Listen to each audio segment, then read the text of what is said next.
perpetrated.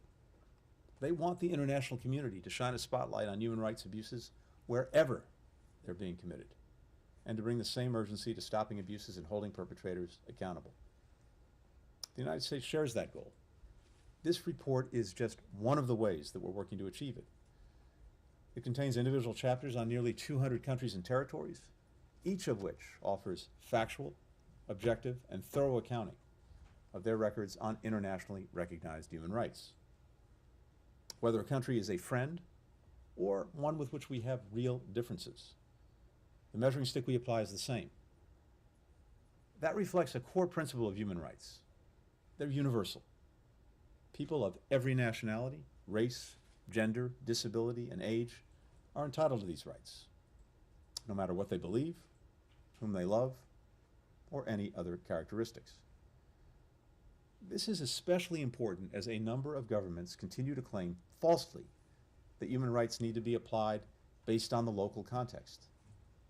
Little coincidence that many of the same governments are among the worst abusers of human rights.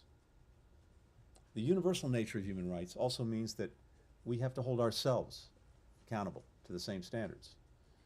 Even as this report looks outward to countries around the world, we've acknowledged from day one of this administration that we have challenges here in the United States. We take seriously our responsibility to address these shortcomings, and we know that the way to do it matters. Together with citizens and communities, out in the open, transparently, not trying to pretend problems don't exist or sweeping them under a rug. And in fact, that's what distinguishes democracies. Our willingness, our commitment to pursue that more perfect union. And practicing what we preach at home gives us greater legitimacy when we encourage governments abroad to do the same thing. The report also shows that the United States is concerned not only with civil and political rights, but also economic, social, cultural rights.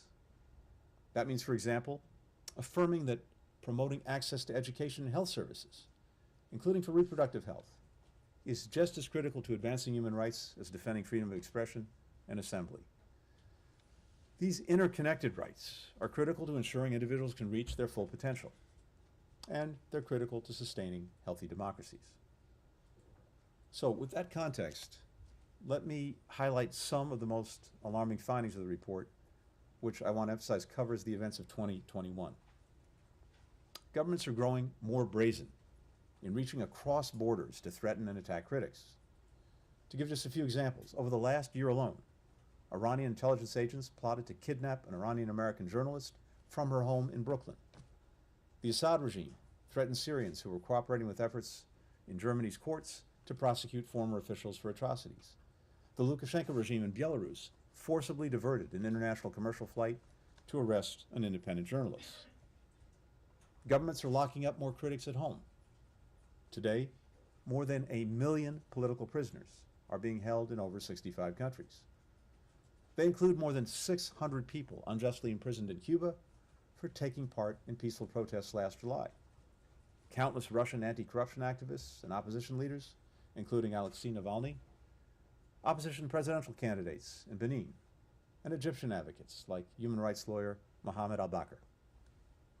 We've also seen a rise in governments arbitrarily detaining individuals to try to gain leverage in bilateral relationships, to use them as human pawns. The Chinese government continues to commit genocide and crimes against humanity in Xinjiang against predominantly Muslim Uyghurs, among other minority groups, to erode fundamental freedoms and autonomy in Hong Kong, and to carry out systematic repression in Tibet. In Afghanistan, the Taliban's takeover precipitated a humanitarian crisis and has resulted in a serious erosion of human rights, from arbitrary detentions of women, protesters and journalists, to reprisals against security forces from the former government, to growing restrictions on where women and girls can study or work. In Ethiopia, all parties to the country's conflict, as well as Eritrean forces, have committed atrocities, and thousands of Ethiopians are being unjustly detained in life-threatening conditions. We invest so much effort into documenting these and other abuses year after year, not only because it aligns our most sacred values, but also because respect for human rights is a fundamental part of of upholding the international rules-based order, which is crucial to America's enduring security and prosperity. Governments that violate human rights are almost always the same ones that flout other key parts of that order, just as such as invading, coercing, or threatening trade rules. Threatening other countries or breaking trade rules. So our interest in standing up for human rights isn't only principled, it is vital to our national security. Here are some of the other ways that we're working to support human rights. When senior members of the State Department travel abroad, we meet with human rights advocates, with journalists and other frontline defenders, as do our ambassadors at every post, even when foreign governments make it clear that they wish we would not. We work with the Treasury Department to apply sanctions and impose visa restrictions on human rights abusers and those who enable and profit from them through the Global Magnitsky Act, the Khashoggi ban, and other tools. We methodically collect, preserve, and analyze evidence of atrocities and make this information available to the appropriate bodies. Indeed, it was the department's rigorous documentation, which included our own fact-finding and reports by a range of independent, impartial sources, including human rights organizations, that provided a basis for my determination last month that Burma's military committed genocide and crimes against humanity against Rohingya. We work with business to foster greater respect for human rights, both by encouraging compliance with labor standards and discouraging exports to governments and other entities that may use those goods or services to commit abuses. We're fully engaged in multilateral institutions, even flawed ones. After regaining a seat on the UN Human Rights Council, we just led a successful effort to suspend Russia from that body, because a country that's perpetrating gross and systematic violations of human rights shouldn't sit on a body whose job it is to protect those rights. And we're working to strengthen democracy, human rights, and the fight against corruption through the Summit for Democracy. Last December, President Biden convened 100 world leaders, as well as representatives from civil society and the private sector, for the first summit. That kicked off a year of action that we're in the midst of pursuing. We're focused on delivering progress, not just pronouncements, by encouraging countries to make concrete commitments to advance human rights and democracy. And we're holding one another to our pledges. Before turning to questions, let me just thank everyone who's had a hand in producing this report. This is an enterprise that cuts across the entire State Department. We have local staff and career officers in posts around the world, as well as here in Washington, whose determination and rigor are shining a bright light on these issues every single day. And the brave human rights defenders, journalists, and others documenting those abuses from up close, frequently at grave risk to themselves and their loved ones. This is your report too, and we thank you for it. So we're approaching the 15-month mark since this administration took office.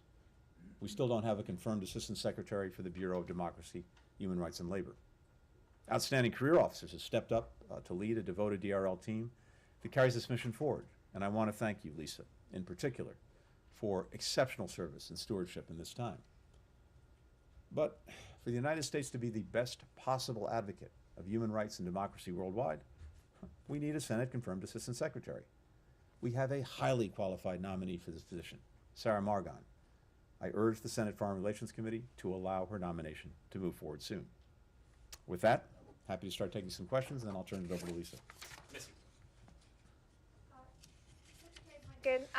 Could you talk about how you think about the tension between the desire to elevate human rights as part of American foreign policy and the desire to halt this recession that you mentioned, with the need to shore up alliances that are seen as crucial to American interests with some countries that have problematic human rights records? I'm thinking of Egypt and its relationship with the Palestinian authorities, or Saudi Arabia and its oil supplies.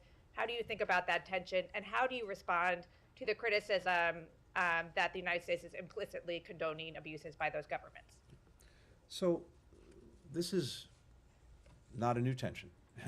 In some ways, it's an age-old one, and administrations that in the past and now ours that are putting human rights and democracy front and center in their foreign policy have to confront it, and we work through it every single day. It's different from country to country, partner to partner, circumstance to circumstance. But I think what we're doing is to just be very forthright in what we stand for, what we look for, and we try to work with countries to make progress.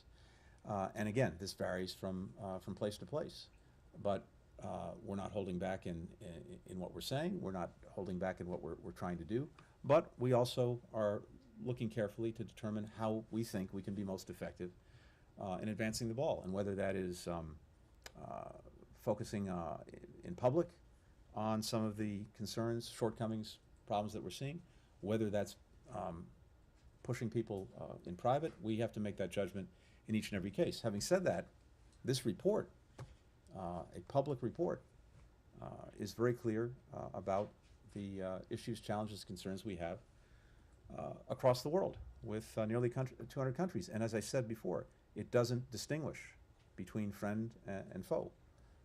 We apply the same standard everywhere. We do it publicly, as in this report.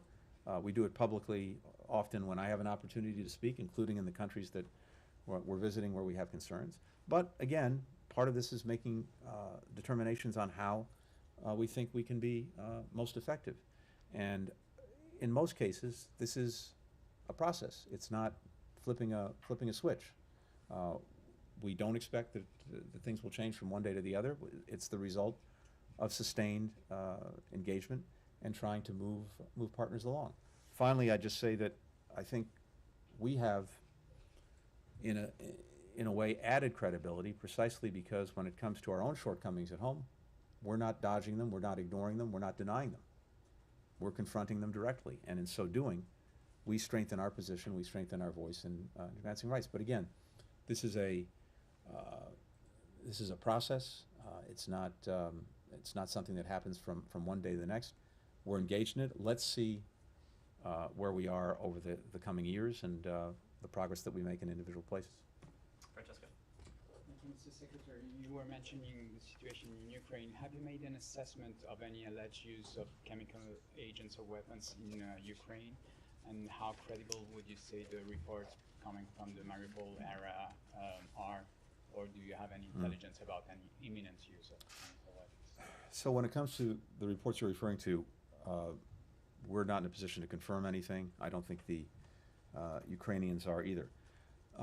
But let me say this. We had credible information that Russian forces may use a variety of riot control agents, including tear gas, mixed with chemical agents that would cause stronger symptoms, to weaken and incapacitate entrenched Ukrainian fighters and civilians as part of the aggressive campaign to take Mariupol.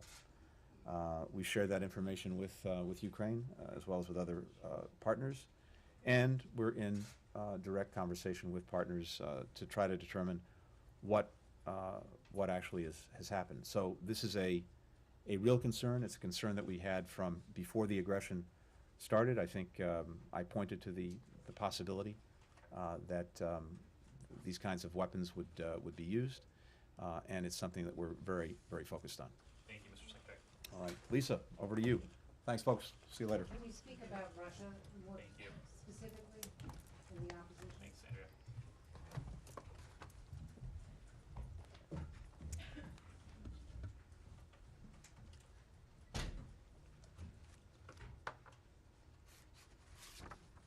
It's a privilege to be here for the release of the 46th Human Rights Report, which we submitted to the U.S. Congress earlier today.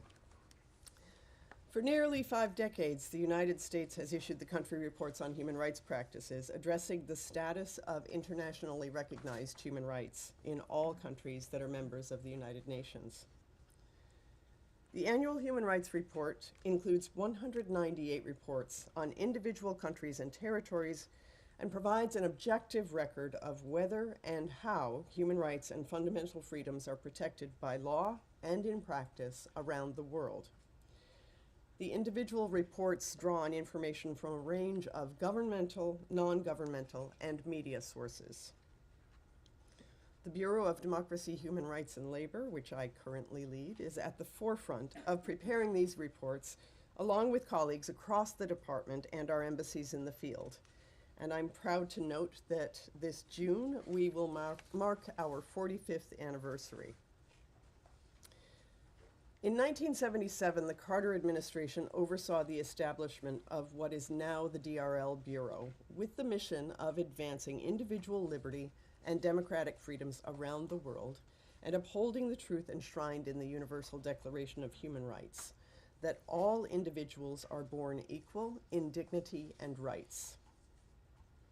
Over those 4.5 decades, DRL has rolled up our sleeves alongside U.S. government colleagues, as well as countless brave human rights defenders and other civil society leaders, to promote our namesake values of democracy, human rights, and labor. Despite innumerable achievements over that period to defend and strengthen democracy and to promote and protect human rights and labor rights, serious challenges persist. Some of today's challenges to democracy and human rights are long-standing and familiar. Others are new and evolving. All demand continued leadership from the United States in close collaboration with our partners and allies across the globe. On the home front, strengthening our democracy in the United States and ensuring that the fundamental freedoms and human rights of all people are protected and advanced is a critical part of the Biden-Harris administration's commitment to global leadership on human rights. We can't be credible advocates for human rights abroad if we don't live up to the same principles at home. We do not claim a moral high ground, but we do, in the words of our Constitution, resolve to form a more perfect union, which means we must continue to address the many human rights challenges in our own country. The Summit for Democracy, held this past December, served as a rallying point to address these challenges, both new and old. President Biden brought together world leaders, civil society, and private sector representatives in a shared commitment to push back against authoritarianism, fight corruption, and advance respect for human rights. We're taking forward the momentum of the first summit through a year of action in which governments, including the United States, are working to fulfill our commitments and tackle human rights challenges at home and globally, in partnership with civil society. The yearly Human Rights Report speaks to the importance that we place on these goals. The report does not attempt to catalog every human rights-related incident. It is not an effort by the U.S. government to judge others. It does not reach legal conclusions, rank countries, or draw comparisons. We've seen all too well in recent years that around the world, democracy and human rights have been threatened and undermined by disinformation, misinformation, and outright lies. So our objective with the Human Rights Report is simple: bring the facts to the table. It is only when we're armed with the truth that the United States can most effectively use our voice and our influence to call attention to violations and abuses of human rights worldwide and press the perpetrators of these violations and abuses to change course and end their egregious conduct. At the conclusion of this press briefing, the 2021 Human Rights Report will be available to the public on the State Department website at www.state.gov. Thank you for being here today, and with that, I'm happy to take your questions. Yes. Hello, Gita Aryan, Voice of America Persian Service. The Secretary just mentioned Iran as one of the examples of countries where human rights violation is rampant, and he referred to abduction or attempt to abduct dissidents overseas. A little over a year ago, the Secretary also issued a statement designating a number of IRGC commanders for having a hand in the arrest, imprisonment, and torture of protesters a couple of years ago. And in continuation of that statement, the Secretary said that the U.S. will continue to support the Iranian people. Now, how has the Biden administration helped or supported the Iranian people during this past year, given that the list of violations of human rights on Iran in the report is, I don't know, 10, 15 lines long? So we continue to find ways, both in public and in very discreet manners, to support people who are trying to advance the human rights situation in Iran. As you note, we have also put into play a variety of sanctions tools. I am sorry, I don't have details in front of me at this moment, but it is something that I would be happy to circle back to you on. Johnny? Thank you. On the North Korean human rights issues, human rights violations are currently ongoing in North Korea. And North Korean leader Kim Jong-un is massacred their own citizens. What is the final destination for the United States to resolve the North Korean human rights problem? So we do recognize that the DPRK is among the most repressive authoritarian states in the world, and obviously we remain deeply concerned about reports of systemic, widespread, and gross human rights violations and abuses committed by the DPRK government, and we certainly hope that one day justice may be achieved for the people of North Korea. Similar to the very difficult operating circumstances with Iran, we continue to work with the international community to raise awareness, document and preserve information on human rights abuses and violations, and increase access to independent information. We also seek to impose sanctions on those who are complicit in abuses and violations, and as always, promote respect for human rights within the DPRK. Do you have any tools used for the resolve these human rights issues in North Korea, or you don't have anything because this is a long time being the North Koreans human rights abuse the human rights issue? Obviously, that is an extremely difficult environment to be able to influence, but it is an area that we continue to focus our efforts on to try to raise awareness around the issues within North Korea. Yes. How do you assess the human rights record in the Middle East? Are they deteriorated, or how do you see them? I would hesitate to speak to the Middle East as a region as a whole. Each country has its individual circumstances. Some have progress, some less so. So I would hesitate to speak on an entire region. On Russia, the report obviously covers the 2021 period, but Russia seems to be committing even worse atrocities this year in Ukraine and its repression at home. I would wonder if you would agree with that characterization, and then secondly, if you could expand on why that would be the case. Do you think that Vladimir Putin has a sense of impunity because he hasn't faced repercussions in the past? So I will share that, because the report does focus on 2021, and a lot of the preparation is very focused on what went into those reports, I was struck by the manner in which the listing of issues with Russia have simply been amplified in the context of the Russia-Ukraine context. As to why that has happened, I will not speculate on what is motivating Putin. Sir. Thank you. On Georgia, there are some serious concerns about Georgia's human rights record. Many believe within the country, and my respondents here in DC, former diplomats, that Georgia is leaning towards illiberalism. Secretary Blinken mentioned that it's irrespective to friends or not friendly countries. That applies. That human rights standard applies equally to everyone. I just want to gather your thoughts. How far is the United States willing to go further if the former partners, and Georgia has been partnering with the US for the last 30 years, is violating systematically human rights within its territory? Thank you.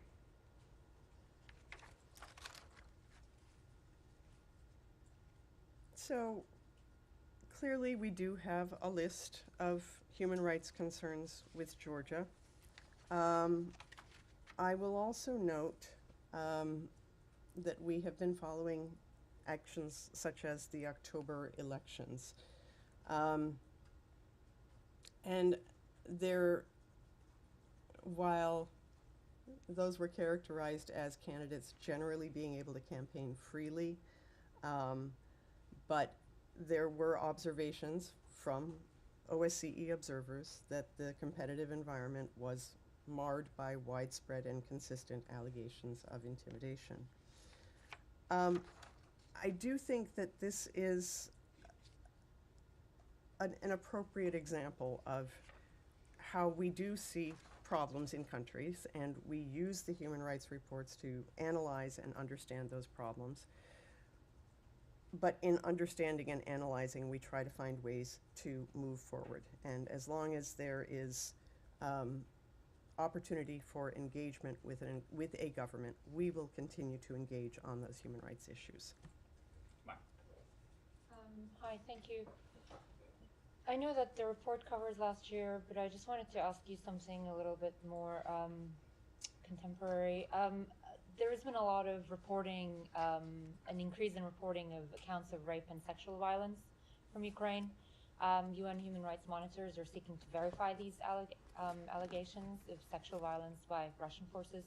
Is that something the United States is picking up? And do you think that it has reached a level where rape is used as a weapon of war? So the reports of sexual violence are certainly something that we are tracking both in our own efforts to understand what is happening in Ukraine, in our own efforts to catalog what is happening there, and through the various citizen-level mechanisms and multilateral approaches that are all gathering information. We are hearing horrific stories. I'm sure you are hearing horrific stories as well, and that is something that we will continue to gather and ultimately, ideally, have it feed into transitional justice mechanisms.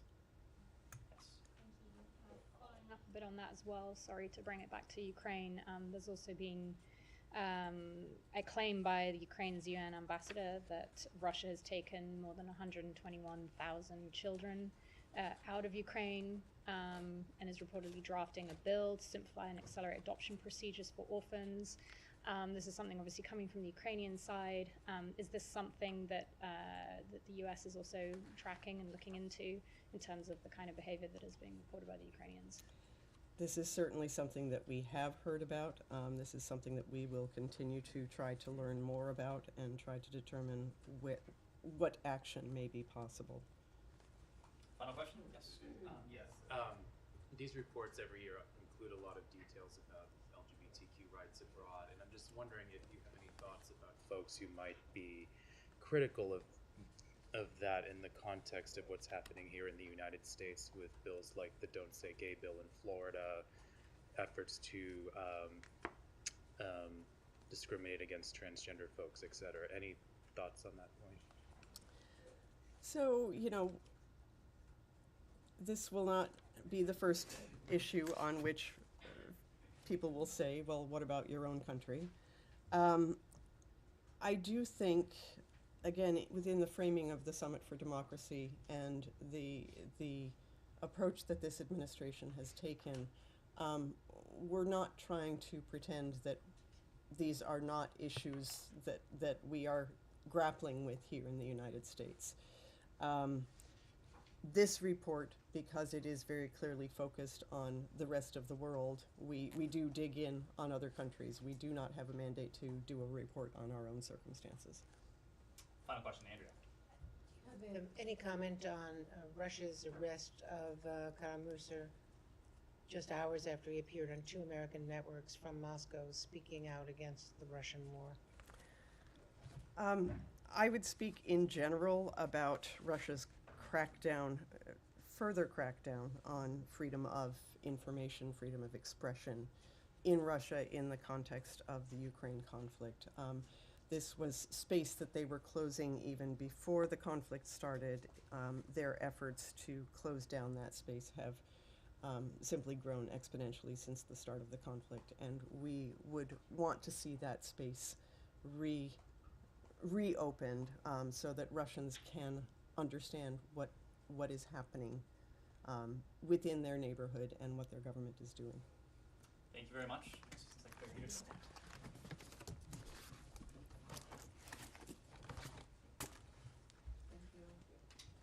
you next year, if not sooner. See you. Yes. Hopefully sooner. Let me actually start where you left off, Andrea, and to go back to a point that Connor raised. And with the arrest of Vladimir Kara-Murza, to add a little more detail to this, this is someone who has previously endured arrests and even near-fatal poisonings in connection with nothing more than his peaceful activities on behalf of the human rights and civil liberties of the Russian people. We've urged Russia to cease the abuse of repressive laws that it has used to target its own citizens, nonviolent demonstrators, peaceful protesters, individuals who are doing nothing more than advocating, again, peacefully on behalf of what are rights that are as universal to them as they are to people around the world.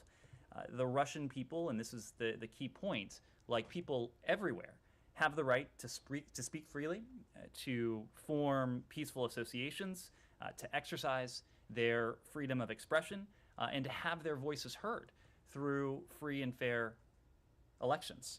And Connor, you asked about the trends we're seeing in Russia, and certainly anecdotally at least, we do seem to be seeing a crackdown, a regime that is more aggressive beyond its borders and more repressive within its borders. We've seen that last year. We spoke about that in the context of the arrest of Alexei Navalny, the subsequent arrest, detention of the thousands of individuals who, again, peacefully took to the streets to protest his detention. We've seen that just over the past 24 hours with the arrest of Vladimir Kara-Murza. We've seen that in recent weeks with the detention of more than 15,000 Russians who took to the streets to protest what their own government is doing purportedly in their name, and the subsequent crackdown that we've seen in towns and cities across Russia, from Moscow to St. Petersburg, Vladimir Putin's hometown, to towns and cities across the country. I think if you look at this, these are not the actions of a government that is confident. These are the actions of a government, of a regime that is fundamentally insecure, that is not willing to allow its own people to do what is the right of every people everywhere, to voice their protests, to march peacefully, to form associations, and to make their voices and their free will heard. Andrea. In a related issue, in clear rejection of the President's appeal to President Xi, China is reportedly increasing its echo chamber of the Russian false statements about atrocities, false claims that it was Ukraine that staged a lot of these atrocities. Is there anything more between the U.S. and Beijing in trying to get them to not propagate these the propaganda from Russia? These lies. This has been a topic between, to include at the highest levels, between the United States and the PRC. President Biden did have an opportunity to address this. Other senior officials in this government have had an opportunity to address this. The fact is, at the end of the day, the PRC is going to make their own choices about their partnerships, their alliances, their actions, and their messaging. And this would not be the first time that we have seen false propaganda emanate from the organs of the PRC. It won't be the last time. Our concern, however, is that this time is different because the issue is not the sort of run-of-the-mill propaganda that we expect to hear from governments that have something of an adversarial relationship with the truth on occasion. This is an effort that may seek to provide cover to Russia's potential plans to employ some of the most heinous weapons in their arsenal against the free people of Ukraine. We are concerned, as we've said before, that Russia may seek to resort to chemical weapons. We're concerned on the basis of a few elements. We know that Russia has a track record. Russia has used these agents against its own people on Russian soil, on European soil. Russia is engaging in the practice of projection, projecting onto whether it's Ukraine, whether it's the United States, what they themselves may be planning to do in terms of the false lies that there are active chemical weapons programs on Ukrainian soil, or that the United States is somehow involved in any chemical weapons program on Ukrainian soil, both outright lies. And of course, we know that this is not a campaign that has gone according to plan for Vladimir Putin. And you can make that judgment on the basis of any number of facts, but at the most basic level, and we have declassified this, you've heard this from our CIA director, this was a campaign that Vladimir Putin thought would land his forces in Kyiv within 48 or 72 hours, very shortly after the initiation of aggression against Ukraine. We're now more than 5 weeks into Russia's war against Ukraine. Russia has lost the Battle of Kyiv. Its forces are retreating, and Russia's tactics are becoming even more brutal. So the Secretary was asked earlier about reports.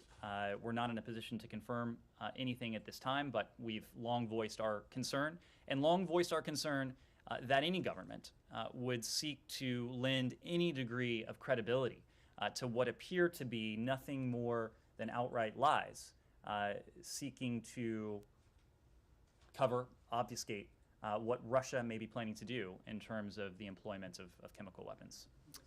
Kyla will come back. Just on that, could you provide any more clarity on the U.S. role in confirming these reports? Have you guys just offered to assist in determining if these chemical weapons were used, or is there an active process underway and you guys are part of that process? Are you reviewing any evidence and the like? So this, in some ways, started before the reports that emerged yesterday, and you heard from the Secretary just a moment ago that we had developed credible information preceding the reports that came to the fore yesterday, that Russia's forces may use a variety of riot control agents, and that includes tear gas mixed with chemical agents that would cause stronger symptoms, as part of the effort to weaken and incapacitate entrenched Ukrainian fighters and even civilians as part of its campaign to take Mariupol. We've had a dialogue with our Ukrainian partners. We shared this intelligence with them, as we have shared a great deal of intelligence and information with them, both tactical and strategic, and we shared the gist of this publicly, at least in terms of the outlines of our concerns that Russia may be seeking to use to employ chemical weapons. We already have been in direct conversations with our Ukrainian partners as they are collecting facts and evidence. We do stand ready to assist in case we can be useful in terms of that investigation, whether it is any sort of technical capability or anything else. But our Ukrainian partners know that we're standing ready. Just one more on that. And given that your intelligence predicted that this was in the realm of possibility, can you detail any specific protective equipment or anything that the United States has provided to Ukrainians? Gas masks, protective clothing. We've heard a lot about weapons, but we haven't heard a ton about those things. Have you provided those necessities to the Ukrainians? Yes, so we have provided material and protective equipment to our Ukrainian partners to protect them from the potential use of chemical weapons. We can get you a broader inventory of what that looked like. And that's already there. We've provided that to them. Okay. Yes. Thank you. And just to follow up on what the Secretary said, and you just repeated, when you say you have credible informations, even if it was before the latest reports, is that recent information about this possible use of chemical It's agents? recent information. It was recent information that was available to us before the reports emerged yesterday. Yes, you are. Ned, can I just switch gears a little bit, still talk about Ukraine, but can you talk a little bit about how the United States views the potential NATO membership or replication of Sweden and Finland? This was discussed in last week's NATO summit. Is it, can you guys outright say this is something you welcome in light of these repeated statements from Russia saying that, you know, it would lead to instability, and there are various views that might be seen as some provocation or anything like that? Can you just outline the U.S. thinking around that, please? Sure. Well, as you know, the United States, nor any other country, nor any other ally, does not speak on behalf of NATO. This would be a decision for the alliance to make when it comes to the aspirations of any aspirant country. What I can say, and what we do support, is the principle of NATO's open door. It should be up to the members of the alliance and no other country to determine what NATO's roster looks like. If there are aspirant countries that are raising their hands that meet the stringent criteria that NATO has put forward, that would be a decision for the NATO alliance to make. Do you anticipate that these membership applications are likely to come through because of what's been happening regarding the war in Ukraine? I would have to refer you to any aspirant countries to speak to the status of their applications for joining the NATO alliance. But I will say this, and without speaking to any NATO allies beyond, potential NATO allies beyond the 30 current NATO allies, the point that the Secretary has consistently made, that Vladimir Putin has precipitated everything he has sought to prevent, I think is showcased here. We are now 5-6 weeks into this war in Ukraine. In many ways, this is a strategic defeat for Russia already. And one of the ways it's a strategic defeat is because the international community, and NATO in particular, has never been stronger, has never been more united, has never been more purposeful since the end of the Cold War. And you can measure that in the level of consensus and unanimity that has emanated from recent sessions of the NAC, the recent foreign ministerial that took place in Brussels, but you can also measure it in some ways quantitatively in terms of the number of U.S. service members who are now in Europe. It's increased from some 60,000 to now over 100,000. To the capabilities that NATO has at its disposal, to the steps that the alliance has taken to reassure countries on NATO's eastern flank. All of this is done defensively in reaction to the offensive operations that Vladimir Putin is undertaking inside of Ukraine. None of this... So what do you exactly make of Kremlin saying that the possible accession of Sweden and Finland would not bring stability to Europe? Is that a threat? As a general matter, without speaking to any specific Kremlin statements, NATO is a defensive alliance. How the strengthening of a defensive alliance would bring anything other than additional stability and security, that's not something that I have a hard time imagining.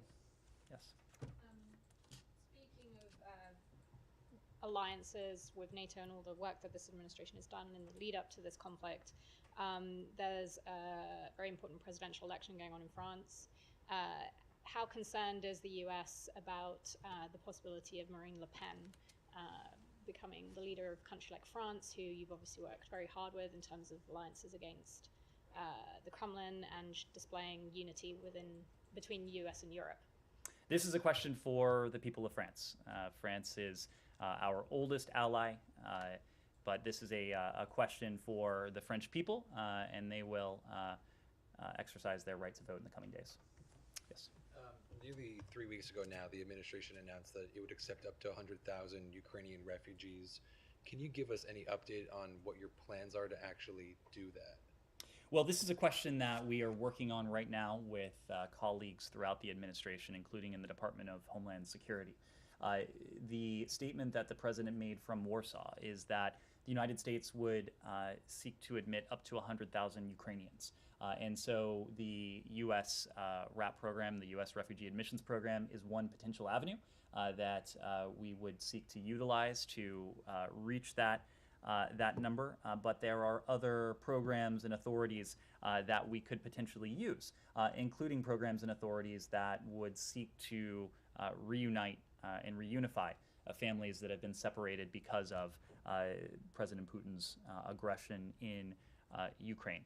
But even as we work on these questions with our colleagues throughout the interagency, we are already taking drastic action to support the humanitarian needs of those who have been internally displaced inside Ukraine and the millions who have been forced to flee their home country and who are now residing in most cases, nearby European countries. We also know that many Ukrainians want to stay in the region, and they want to stay in the region for a couple of reasons. In many cases, many of them have had to leave behind husbands, brothers, sons who are fighting this Russian aggression.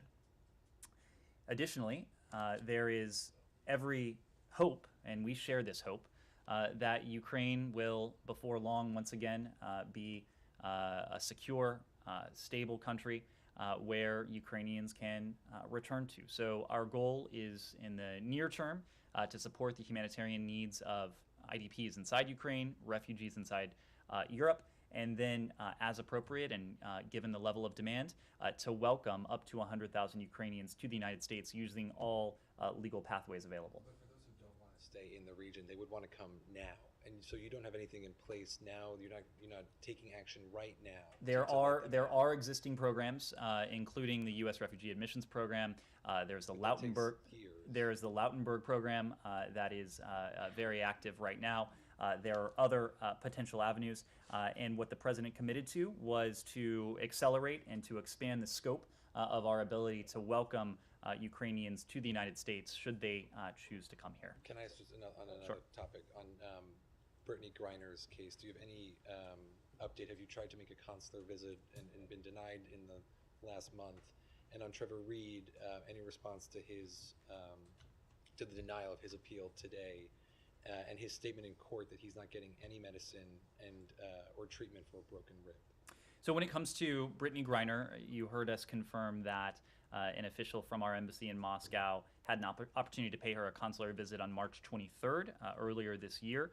We have, beyond one-off consular visits, continued to insist that Russian authorities allow consistent, timely consular access to all U.S. citizens who are detained in Russia. That includes those who are in pretrial detention, including Brittany Griner. We are in frequent contact with her legal team, with her broader network, and we have no higher priority than the safety and security of Americans, including those who are incarcerated in Russia.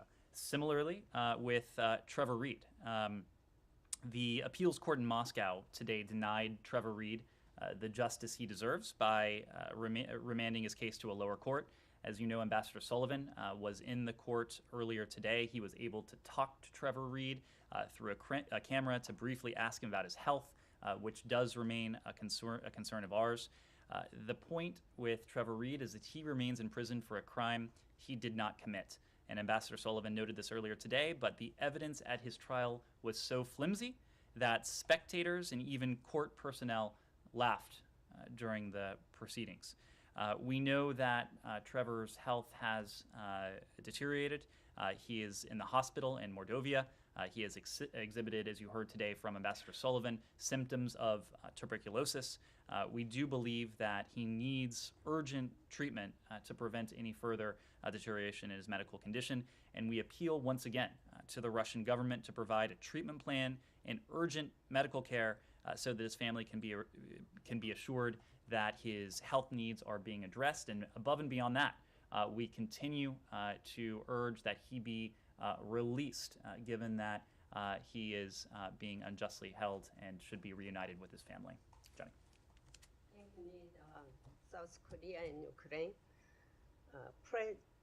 Ukraine President Zelensky has requested WMD, weapons of mass destruction from the South Korea yesterday during he gave a speech at the South Korea's National Assembly. And the South Korean government refused to provide WMD to Ukraine. What do you think of South Korea's refusal of this request? I'm not familiar with that specific request, but any specific request that would come from our Ukrainian partners to another government, we would have to refer to that other government. Yes, go ahead. This is justified because this WMD is willing to provide the Ukraine, and the United States also provide the Ukraine for the WMD stuff.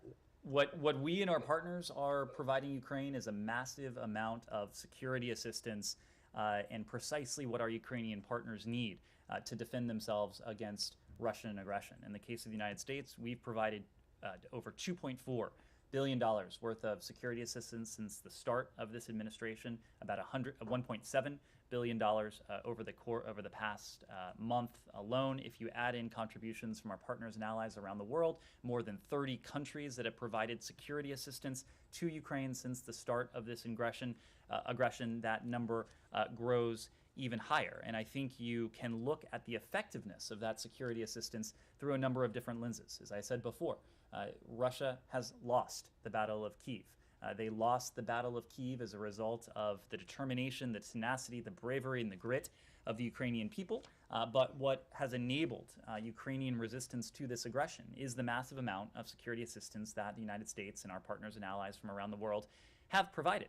And you can measure just the amount of that security assistance, again, through by a number of different ways. If you take, for example, anti-tank systems that are currently in Ukraine. For every Russian tank currently in Ukraine, the United States alone has provided 10 anti-tank systems. If you add in the contributions of our partners and allies, their anti-tank systems, that number and that ratio goes up to 90 anti-tank systems for every single Russian tank in Ukraine. It is a similar ratio in terms of anti-armored systems. For every Russian armored vehicle, the United States has provided 3 anti-armor systems. If you count the contributions of our partners and allies, that ratio goes up to 25 to 1. And you can go almost across the board in terms of Russian assets in Ukraine and the amount of security assistance that we have provided. What we're also doing beyond the scale and the size of that security assistance, we are providing our Ukrainian partners with precisely the type of security assistance they've requested. You heard from our colleagues yesterday that we're going to be in a position to provide artillery, and that will come as a direct result of what we've heard from our Ukrainian partners. We also announced on Friday, and our Slovak partners announced on Friday, that they would be transferring the S-300 long-range anti-aircraft system. That transfer was complemented and in some ways enabled by the fact that we were able to backfill that system with the provision of a Patriot missile battery. So whether it is equipment from our own stocks, whether it is our ability to backfill what our partners and allies are then in turn providing, or whether it is what our partners and allies themselves are providing, we are making sure that every single day there is a delivery of much needed and requested security assistance to our Ukrainian partners. And most importantly, it's security assistance that is having a clear effect on the battlefield. Yes? Switch topic. What is your comment on the attacks in Israel and the Israeli military operation in Jenin camp? Well, we're deeply concerned with violence in Israel and the West Bank, which we saw continue, unfortunately, over the weekend, and which has led to the deaths and injury of Israeli and Palestinian civilians. We urge all sides to refrain from actions that escalate tensions and unrest and undercut efforts to advance a two-state solution. And we encourage all sides to work together to end this cycle of violence. Yes? Mariupol's mayor has said that more than 20,000 civilians may have been killed in that city so far. Does the State Department have a sense of the civilian casualties in terms of numbers so far in Ukraine overall? And then I have another question about Mariupol. Apparently there are people that are being forcibly removed from that city and sent into either Russian controlled areas or Russian cities throughout the country of Russia.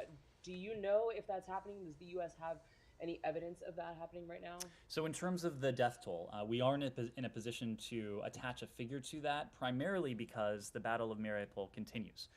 Violence, in some cases unimaginable levels of violence and brutality, continue to inflict grave harm on the people there. So we've heard estimates, but until we have and our Ukrainian partners in the first instance have a better sense of what has transpired on the ground, we're just not going to be in a position to attach a figure to that or to endorse any numbers. When it comes to reports of forced displacement, we have seen these reports. We believe some of them are credible. What we have consistently said is that whether it's Mariupol or other besieged areas, there need to be humanitarian corridors to allow people to leave on their own free will, not to see to it that the only escape hatch they have is to a place like Russia or to the North Belarus, but to areas that are not under siege. Just as civilians should be allowed to leave, humanitarian assistance should be allowed to enter, to flow in. We have not seen humanitarian corridors stick, certainly not to the extent that they should, because of one actor in this conflict, and that has been the Russian aggression, even when humanitarian corridors have been agreed upon. Missy. Just to follow up on Humera's question earlier about Finland and Sweden, without speaking for NATO or speaking to their potential application, can you just say what the United States believes it would mean for NATO to have additional members with significant military, the kind of significant military capability that those countries have? As you know, they have a lot more military assets and bigger militaries than many other NATO countries. And if they're just, I'm just trying to get at what this would do to the deterrent or defensive power of the alliance. It's a difficult question to answer because I know you asked me to zoom out, but I think by answering that question, I would necessarily need to zoom in on two aspirant countries or potential aspirant countries to the NATO alliance. But the point is that NATO is a defensive alliance.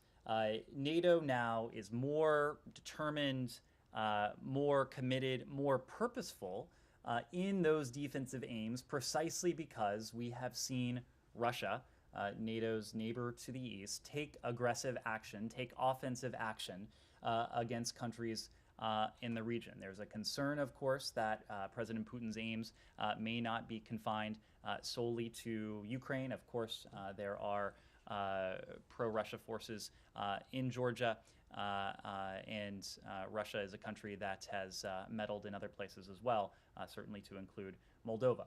So the reason, again, without speaking to any other countries, the reason we may be seeing additional interest in a defensive alliance is precisely because we've seen offensive operations and aggression on the part of the Russian Federation.